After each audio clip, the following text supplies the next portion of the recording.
Qaqa, yedin onu, yaxşı elədin, hava xoşuna olsun. Bəs onu salafanı niyə yerə tuluyursan? Bax, onu kimsə yığır, aparır, əziyyət çəkir, onu tuluyur zibil qabına. Mən məzli qardaşım, gör nə gözəl parkdır, gör nə gözəl, hər yer tərtəmizdir.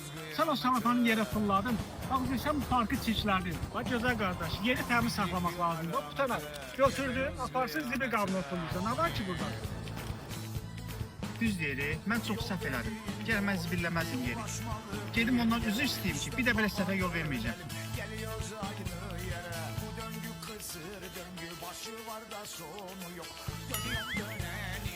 Sonunda bir çıkış yok ama ne?